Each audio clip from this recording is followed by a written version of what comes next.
I never imagined that a single text message would cause my life to fall apart. Ethan, my husband, was staring at his phone with a shaky hand and a ghostly pale face. After a hard day at the dentist clinic, I had just entered our front door and could tell that something was amiss. I'm Harper, and up until that point, I believed I had my life under control. There were difficulties in being a stepmother to a 19-year-old, of course, but Jake and I had, I believed, settled into a rhythm over the years. Ethan's voice was unusually unsteady as he stated, "Harper, we need to talk." His normally immaculate blue necktie was loosened, and he was still dressed for work. Jake is the issue. My stomach was already knotting when I dropped my handbag on the kitchen counter. "What's the matter? Is he all right?" He's fine," Ethan said quickly, running his hands through his graying hair. "But he needs our help. There's this producer in Los Angeles who's interested in his music. It's a huge opportunity, but he needs $155,000 by the end of the week." The amount hit me like a physical blow. $155,000. For what exactly? Ethan paced the kitchen, his shoes clicking against the hardwood floors. Studio time, production costs. This producer, he's worked with some big names. Jake says it's a once-in-a-lifetime opportunity. Something in Ethan's voice set off alarm bells in my head. I'd heard that desperate tone before, usually when he was hiding something. "Have you met this producer? Has Jake sent us any details about the studio?" "Harper, please," Ethan said, stopping his pacing to face me. "This is Jake's dream. We can't let him miss out just because we're being too cautious." I opened the refrigerator, mostly to have something to do with my hands. "That's a lot of money, Ethan. Money we set aside for the clinic's new equipment." I know, he said quickly. "But Jake's talented. You've heard him play. He could make it big." I had heard Jake play. He was good. Really good. But something about this felt off. "Can I talk to Jake about it? Maybe we could video chat with the producer together." Ethan's reaction was subtle but telling, a slight stiffening of his shoulders, a quick dart of his eyes toward his phone. "Jake's really stressed about this. He doesn't want too many people involved. Doesn't want to spook the producer." "Spook the producer?" I closed the refrigerator door harder than necessary. A legitimate producer wouldn't be spooked by parents wanting to verify an investment in their son's future. "You don't understand the music industry," Ethan snapped, then immediately softened his tone. "I'm sorry. Jake trusts me with this. I need you to trust me too." I studied my husband's face, the face I'd woken up to for the past 7 years. There was something there, something beyond parental concern. Fear, maybe, or guilt. "I'll think about it," I said finally. "But I want to talk to Jake first." Ethan's phone buzzed again. He checked it quickly, his face tightening. "Jake's asking for an answer tonight. The producer has other artists interested." "Tonight." I laughed, but there was no humor in it. "That's not how this works, Ethan. No legitimate business deal works like this. Sometimes you have to take risks for family," he said quietly, not meeting my eyes. I watched him walk out of the kitchen, his shoulders hunched, still clutching his phone. The house felt suddenly too quiet, too full of secrets. I pulled out my own phone and opened my messages with Jake. His last text to me was from 3 days ago, a meme about dental hygiene. Nothing about a producer, nothing about needing money. My finger hovered over the call button. Something told me this wasn't really about music at all. I had a sinking feeling I was about to uncover something that would change everything. I couldn't sleep that night. Around 3:00 a.m., I found myself sitting in our home office, staring at the family photos on the wall. One in particular caught my eye. Jake at his high school graduation, Ethan's arm around his shoulders, both of them beaming. I remembered taking that photo, feeling like we were finally becoming a real family. The next morning, I met Lily at our usual coffee spot before work. She was already there, her laptop open, probably working on another one of her true crime podcasts. The moment I sat down, her eyes narrowed. "You look like hell," she said, pushing a coffee toward me. "Spill." I wrapped my hands around the warm cup, trying to steady myself. "Ethan wants to give Jake $15,000 for some music producer in LA. Excuse me?" Lily closed her laptop with a snap. "The same Jake who borrowed your car last summer and returned it with a mysterious dent." "The very same," I replied, taking a sip of coffee and wincing at the memory. "But this feels different. You should have seen Ethan last night, Lily. He was practically shaking." "Have you tried calling Jake directly?" Lily asked, leaning forward. "3 times, I said, pulling out my phone to show her the screen. "Straight to voicemail. But look at this." I opened Jake's Instagram profile. His latest post, just 2 days ago, was a video of him playing guitar at a local coffee shop. The comments were full of heart emojis and praise, but nothing about a producer or a record deal. "Something's not adding up," Lily said, scrolling through the feed. "And $15,000 is way too much for initial studio time. Trust me, I know plenty of musicians from the podcast circuit." My phone buzzed with a text from Ethan. "Asterisk, did you think about it? Jake needs an answer today, asterisk." "God, the pressure they're putting on you," Lily muttered, reading over my shoulder. "Harper, remember when Ethan got weird about those phone calls last year?" I did remember. For about 2 weeks, Ethan had been taking calls in private, always stepping outside or into another room.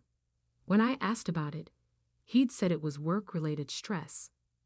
I had believed him then, but now, "I should get to the clinic," I said, standing up. "I have patients waiting." "Harper," Lily grabbed my wrist. "Promise me you won't write that check without doing some digging first." "I promise," I said. At work, I tried to focus on my patients, but my mind kept wandering. Between appointments, I searched online for music producers in Los Angeles. There were hundreds. Without a name or studio, it was impossible to verify Jake's story. Around lunch, my phone lit up with a text from Jake. "Asterisk, he Harper, Dad told you about the producer thing. It's legit, I swear. This could change everything for me, asterisk." I stared at the message. It was the first time he'd reached out directly about the money. Something about the timing felt calculated.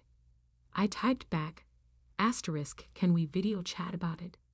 I'd love to hear more details, asterisk." 3 dots appeared, disappeared, and then appeared again.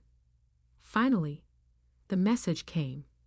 "Asterisk, in meetings all day. But trust me, okay? You've always supported my music, asterisk." That hit hard. I had always supported his music, been at every local show, helped him buy his first electric guitar, even convinced Ethan to let him defer college to pursue music. But this felt like manipulation. As I was about to respond, my receptionist knocked on my office door. "Dr. Winslow, there's a man here asking for you. Says his name is Marcus Reed." I froze. I'd heard that name before. Ethan's old friend from college. They'd had some kind of falling out years ago, but Ethan never told me why. "He says it's about your husband," my receptionist added, looking concerned. My heart started racing. Marcus showing up now couldn't be a coincidence. I glanced at my schedule, 2 more patients before my afternoon break. Tell him I can meet him in 45 minutes, I said, trying to keep my voice steady. There's a coffee shop across the street. As my receptionist left, I looked down at my phone again. Jake's message stared back at me, along with Ethan's earlier text demanding an answer. Whatever was really going on, I had a feeling Marcus Reed was about to blow it wide open. Marcus Reed wasn't what I expected. He sat across from me at the coffee shop, methodically stirring his Americano, looking more like an accountant than someone carrying explosive secrets. His tie was perfectly knotted, his shirt crisp, but his eyes held something heavy. "I've been debating whether to come forward," he said, placing an envelope on the table between us. But when I heard about Jake asking for money, I knew I had to act. My hands trembled slightly as I opened the envelope. Inside was a letter dated 3 years ago, before Jake had even moved in with us. The paper was creased, worn at the edges like it had been read many times. "Ethan," it began, "the debt collectors are getting aggressive. I can't cover for you anymore. Either pay what you owe, or I'll have to tell them everything." The coffee shop's ambient noise faded away as I read further. Numbers jumped out at me. $40,000 in gambling debts, threats of exposure, desperate promises to pay. My stomach lurched. "Why are you showing me this?" I asked, my voice barely steady. Marcus leaned forward. "Because Jake found out about it 6 months ago. He's been using it to manipulate Ethan ever since." The pieces started falling into place. Ethan's mysterious phone calls last year, his increasing anxiety, the way Jake had suddenly become more demanding. I thought about the dent in my car, the missing money from our vacation fund that Ethan had blamed on bank fees. My phone buzzed. A text from Jake. Asterisk, "Did you make a decision about the producer? Time's running out." Asterisk. "There is no producer, is there?" I asked Marcus. He shook his head. "Jake's talented, but he's also his father's son. He learned manipulation early." "Does Ethan know you're here?" I asked. "No," Marcus replied. He pulled out his phone, showing me a series of texts. "But Jake does. He's been threatening to expose Ethan's gambling past to you for months. The $15,000, it's just the latest demand." I stood up abruptly, needing to move. "I need to get back to work." "Harper," Marcus called after me, "there's something else you should know. The gambling didn't stop 3 years ago." I froze. "Check your joint accounts," he said quietly, "especially the clinic's investment fund." The walk back to my clinic felt like moving through fog. I pulled up our banking app, my hands shaking so badly I had to try the password twice. The investment account balance loaded, $3,247. Last month, it had been over $20,000. My receptionist looked alarmed when I burst through the door. "Dr. Winslow, your next patient canceled." "Cancel the rest of my appointments," I managed to say. "Family emergency." I drove home in a daze, Marcus's letter burning a hole in my purse. When I walked in, I found Ethan and Jake in the living room, heads bent together over Jake's laptop. They jumped apart when they saw me. "Harper," Ethan's face went pale. "Why are you home early?" "I had an interesting conversation with Marcus Reed today," I said, watching their reactions. Jake's face hardened, but Ethan looked like he might be sick. "Whatever he told you," Jake started, but I cut him off. "Stop." My voice was ice. "The producer story, that's over. What I want to know is how long you've been blackmailing your father." The silence that followed was deafening. Jake's confident facade cracked just for a moment, showing something that looked almost like relief. Ethan sank onto the couch, his head in his hands. "Harper, please," he whispered. "I can explain everything." "Can you explain the empty investment account?" I pulled out my phone, showing them the balance. "Can you explain why our 19-year-old son is extorting money from us?" "I never meant," Jake began but stopped when I held up my hand. "I'm going to stay with Lily tonight," I said, my voice surprisingly calm. "When I come back tomorrow, I want the truth. All of it. No more lies. No more manipulation." As I turned to leave, Ethan called out, "I love you." I paused at the door without looking back. Love without trust isn't enough, Ethan. It never was. Lily's guest room felt like a sanctuary and a prison all at once. I lay awake, scrolling through years of photos on my phone, looking for signs I might have missed. There were hundreds of pictures of our happy little family, holidays, birthdays, Jake's music recitals, all of them lies. My phone lit up with another text from Ethan. "Asterisk, please come home. We need to talk, asterisk." I switched it off and headed to the kitchen, where Lily was already making coffee despite it being 5:00 a.m. "You know what's weird?" I said, accepting a steaming mug. "I keep thinking about Jake's 18th birthday, the one where Ethan bought him that ridiculously expensive guitar." "Yeah," Lily said, her eyes narrowing. "Ethan said it was from his bonus at work." I traced the rim of my mug. "We had to postpone our trip to Europe because of it." Lily's eyes narrowed further. "You think that money came from gambling?" Before I could answer, my work phone buzzed. The emergency line for the clinic. A familiar number flashed on the screen. "Marcus," I answered, confused. "Don't react," he said quickly. "Jake just left my house. He's been trying to get me to falsify some documents about Ethan's old debts. He's planning something big." My hand started shaking. "What kind of documents?" "Bank statements, loan agreements. He wants to make the gambling debts look worse than they were." "Harper," Marcus continued, "I think he's trying to force Ethan into selling the house." The coffee mug slipped from my hand, shattering on Lily's kitchen floor. She jumped up, grabbing paper towels, but I barely noticed.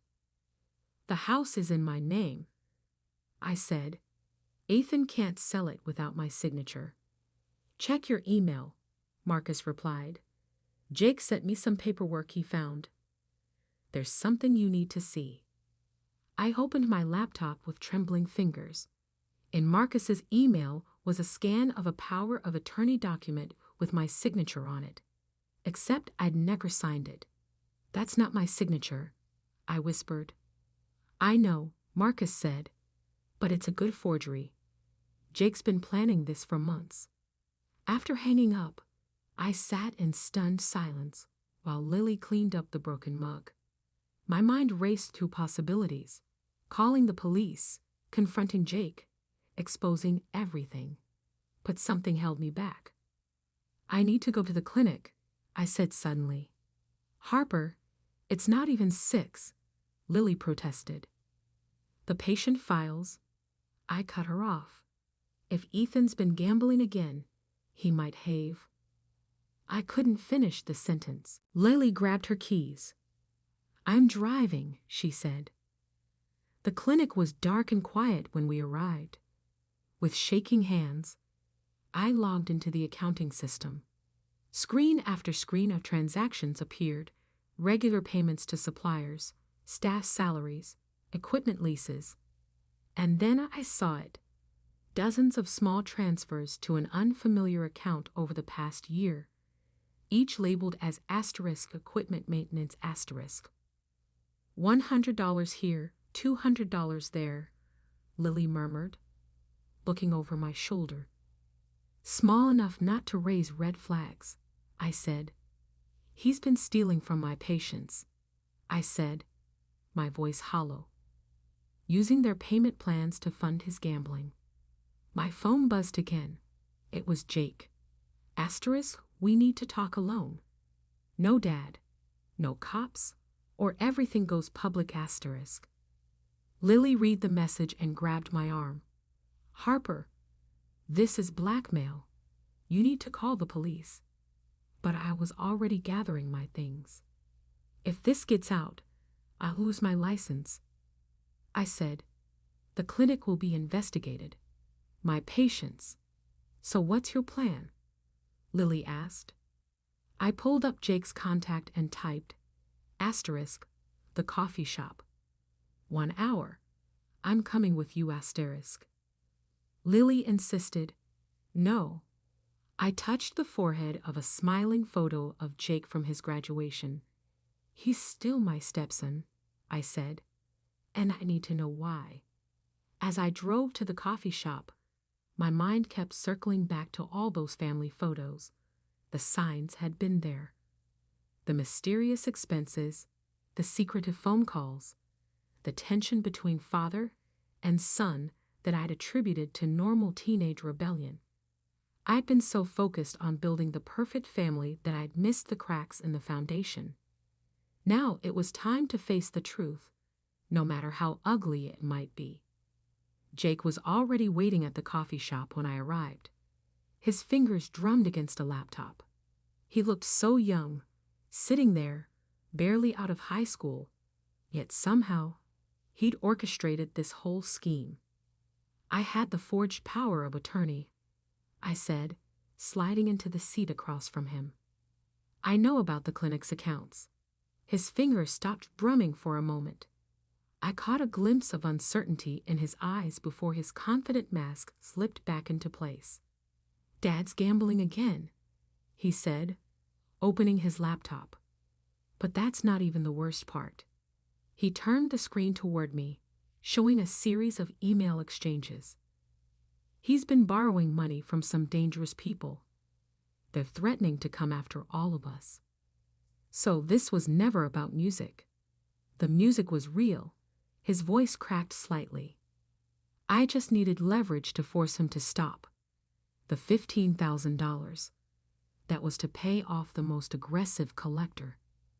I studied his face, looking for any trace of the boy who used to play guitar in our backyard. Why forge my signature? Why steal from the clinic? Because Dad wouldn't stop. Jake's composure finally broke. I tried everything else, threatening to tell you, hiding his phone, even changing the passwords on his accounts. Nothing worked. A waitress approached our table, but I waved her away. You could have come to me directly, like you came to me about selling my mom's house. The accusation hit like a physical blow. Jake pulled out another document. 2 months ago, Dad took out a loan against Mom's house, the one she left me in her will. He forged my signature, just like I forged yours. Karma's a bitch, isn't it? My hand started shaking. The house had been Jake's inheritance from his mother, who died when he was 12. We'd agreed to keep it as a rental property for Jake's future. Does Marcus know about this? Marcus? Jake laughed bitterly. Marcus is the one who arranged the loan. He's been enabling Dad's gambling for years, taking a cut of every loss. My phone buzzed. Ethan again. Where are you? Marcus just called. Whatever Jake's telling you, it's not the whole truth. I told Jake about the house, about Marcus, all of it. He pulled up document after document, loan agreements, threatening emails, bank statements showing massive transfers to offshore accounts. Each revelation felt like another crack in the foundation of my life. What do you want? I finally asked. I want control of both houses, mine and yours. Put them in a trust that Dad can't touch. Help me get him into rehab. Real rehab this time. And he hesitated. I want you to press charges against Marcus for fraud. And if I don't... Jake's expression hardened. Then everything goes public. The forged signatures, the stolen clinic money, all of it. You'll lose your license. Dad will probably face charges. And those collectors will come after whatever's left. My phone buzzed again. Lely. This time. Police just called the clinic. Someone reported financial irregularities. They want to see the books. The room started spinning. Years of building my practice, my reputation, my family, all of it balanced on the edge of a knife. And my 19-year-old stepson held the blade. You're just like him, I said quietly. Jake flinched. I'm nothing like him, he said. I'm trying to save this family by destroying it, by forcing everyone to face the truth. He closed his laptop. You have until tomorrow morning to decide. After that, I can't control what happens. I stood up, my legs barely supporting me. You already lost control, Jake, the moment you decided to become the thing you hate. As I walked out, my phone buzzed one final time, a text from Marcus. Meet me at the clinic. There's something about Jake you need to know. The morning sun felt too bright, too harsh. I had less than 24 hours to choose between protecting my stepson and saving my husband. Between my profession and my family. Between truth and survival. And somehow, I suspected every choice would be wrong. The clinic's parking lot was empty except for Marcus's sleek black car and a police cruiser. My heart nearly stopped when I saw the officer through the window, talking to Lily at the front desk. This wasn't how it was supposed to go. Marcus stood in my office doorway, his perfect composure finally showing cracks. I had to report the irregularities, he said quietly. Jake gave me no choice. Like you had no choice when you helped Ethan gamble away his son's inheritance. He flinched. That's what Jake told you. Marcus pulled out his phone, showing me a series of screenshots. Look at the timestamps. The loan against Jake's house. It wasn't Ethan who arranged it. My hands shook as I scrolled through the messages. They were from Jake to various loan sharks, dating back months before the gambling resumed. He'd been setting this up all along. Jake's been playing both sides, Marcus continued. He arranged the loans himself, forged Ethan's signature, then used the debt to manipulate him back into gambling. The debt drove Ethan right where Jake wanted him. Why would he? Because of this. Marcus handed me a worn envelope. Inside was a letter from Jake's mother, dated just before her death. It revealed the truth about Jake's inheritance. The house had been mortgaged to pay off his mother's own gambling debts. There was nothing left to inherit. Jake blamed Ethan for keeping this from him, Marcus said. This whole thing, it's not about saving anyone. It's about revenge. The police officer appeared in the doorway. Dr. Winslow, we need to discuss some financial discrepancies. My phone buzzed. Ethan, Jake just showed up at the house. He's threatening to hurt himself. Please come home. The room started spinning. Everything I thought I knew about my family was unraveling. Jake wasn't trying to save his father. He was systematically destroying him. And I played right into his hands. I have to go, I told the officer. My stepson. Dr. Winslow. He cut me off firmly. We have evidence of systematic fraud. You're not going anywhere. Marcus stepped forward. Officer, I can explain the discrepancies. I'm the one who... I whispered.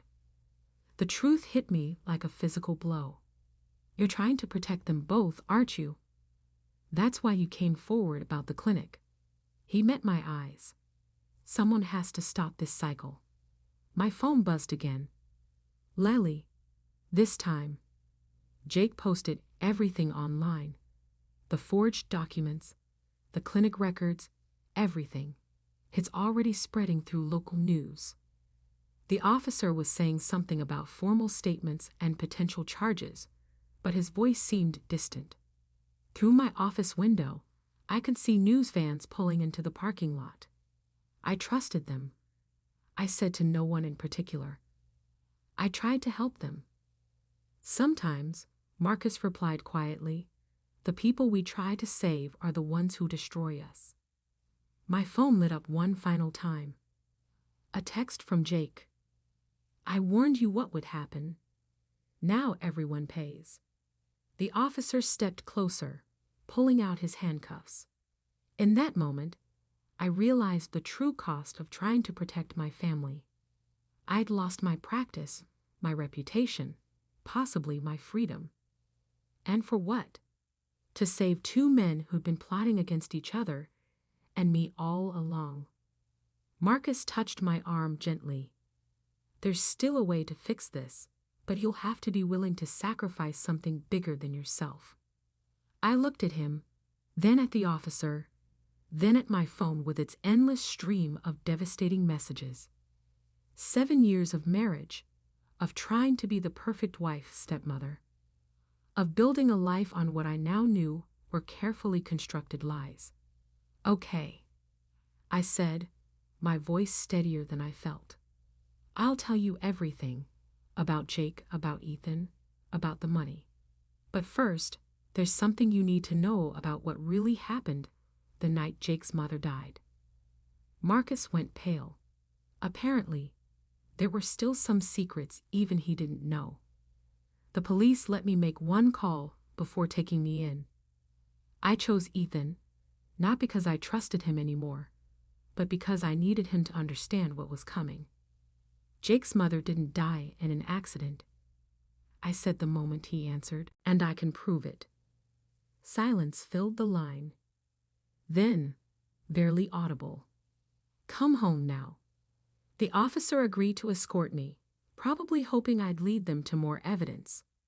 When we pulled up to the house, Jake's car was in the driveway next to Ethan's. My hands trembled as I unlocked the front door. They were both in the living room.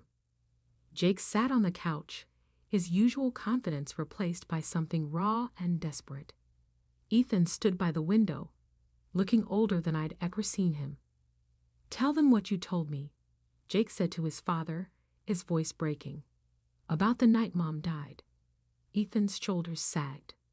I can't. Then I will. I pulled out my phone, opening an email I'd received years ago, but never mentioned. Your mother sent this to my personal account the night she died. I was her dentist. Remember? She trusted me. Jake's eyes widened. What she knew about the gambling, Jake. Not just hers. Yours too. You were 16, stealing from her accounts to place bets online. She confronted you that night. Stop, Jake whispered. The accident wasn't an accident. She was driving to the police station to report both of you. You and Ethan were following her car. Ethan turned from the window, his face ashen. Harper, please. The truth, Ethan. For once, my voice was steady now. You both saw her car go off the road, and you both kept driving. The police officer stepped forward, but I held up my hand. That's not even the worst part. Tell him, Ethan. Tell Jake what happened to his inheritance. The house was already mortgaged, Jake said bitterly. Mom's gambling debts. No, I looked directly at Ethan. The house was paid off. Your father mortgaged it the day after she died to pay off your gambling debts. Both of yours. Jake stood up so quickly the coffee table overturned. You said it was her debt. You let me blame her all these years. I was protecting you, Ethan shouted back. You were falling apart after she died. I couldn't let you know that your gambling helped drive her to that night. So you let me blame her instead. Let me hate her. Enough. My voice cut through their argument. You've both been playing the same game, using guilt to manipulate each other, using me to cover your tracks. But guess what? I'm done being your shield. I turned to the officer. I have documentation of everything. The original mortgage papers, the email from Jake's mother, bank records showing both their gambling activities, and yes, proof of the clinic fraud, which they both committed using my passwords. Harper, Ethan stepped toward me, but I backed away. I loved you both, I said quietly, but love without truth is just another form of manipulation. Jake sank back onto the couch, all his schemes finally crumbling. What happens now? Now, I looked between them, my husband and stepson, both trapped in a web of their own making. Now we all face the consequences, starting with the truth about that night. The officer moved forward, reading them their rights as he led them out. I noticed Jake's guitar in the corner, covered in dust. All his talk about music, about needing money for producers, just another lie in a house built on deception. My phone buzzed one last time. Lily. Marcus turned himself in, said he's ready to tell everything. I watched the police cars pull away, carrying the remains of my family with them. The truth hadn't set any of us free, but at least it had stopped the cycle of revenge. Sometimes I realized that's the best kind of justice we can hope for. The house keys felt heavy in my hand as I locked up for the last time. Tomorrow, there would be questions, investigations, probably trials. But tonight, in the growing darkness, I finally felt something I hadn't in years: peace. 6 months later, I sat in the visitor's room at the county jail, watching Jake fidget with his sleeve.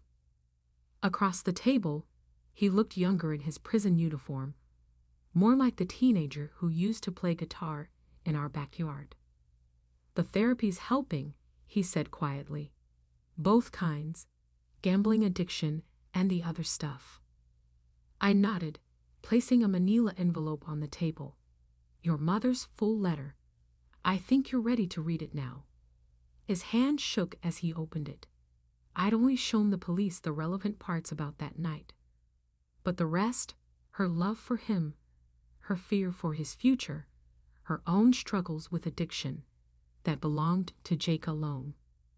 Mark visited last week, he said carefully, folding the letter without reading it. He said you're buying the clinic back. The board reviewed the case. Since I reported the fraud myself and cooperated fully, they're letting me restore my license with conditions. Jake met my eyes for the first time. Dad told me about the music therapy program you're starting for addiction recovery. It seemed right. I smiled slightly. Sometimes the best revenge against our past is helping others avoid the same mistakes. The guards signaled our time was almost up. Jake stood, then hesitated. Harper, that night when Mom, I've been wanting to ask, did you know all along? I suspected.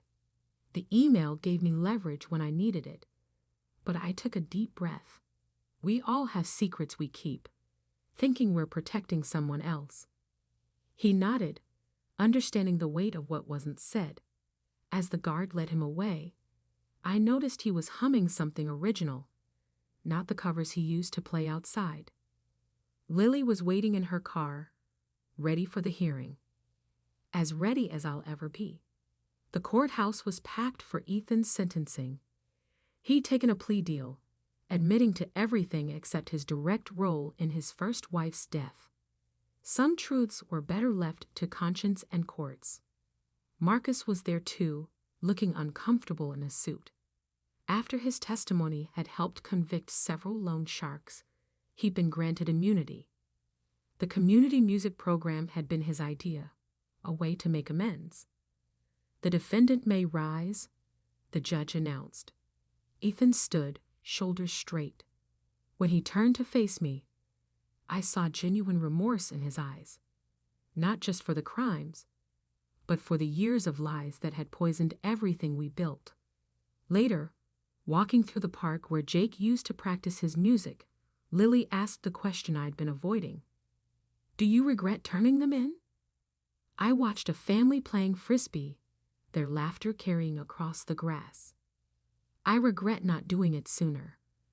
Before revenge became the only language we all understood. My phone buzzed, a text from Marcus. Board approved the music therapy funding. When do we start? Something lightened in my chest. The clinic would reopen next month with a new mission and stricter oversight. The therapy program would help people like Jake, like Ethan, like Jake's mother. People trapped in cycles of addiction and deceit. You know what's weird? I told Lily. I kept trying to save my family, but I couldn't see that sometimes saving people means letting them face consequences. And sometimes, she added, it means saving yourself first. That evening, I found Jake's old guitar in my storage unit. The strings were dusty, but the wood still gleamed. In 2 years, he'd be eligible for parole. Maybe by then, the therapy program would be ready for its first music teacher. In my car, I put the instrument next to a pile of program proposals and patient files. Rebuilding my practice, starting the therapy program, and regaining trust are some of the new obstacles that lie ahead. For the time being, though, I remained in the silent car and played the few chords Jake had given me, allowing the straightforward melody to drown out the final sounds of retaliation. An email from Jake's mother's old account, scheduled years ago, popped up on my phone one last time. Thank you for being the truth teller I couldn't be. I come to know that sometimes the best acts of love aren't acts of retaliation or protection. It's just having the courage to confront the truth at any cost.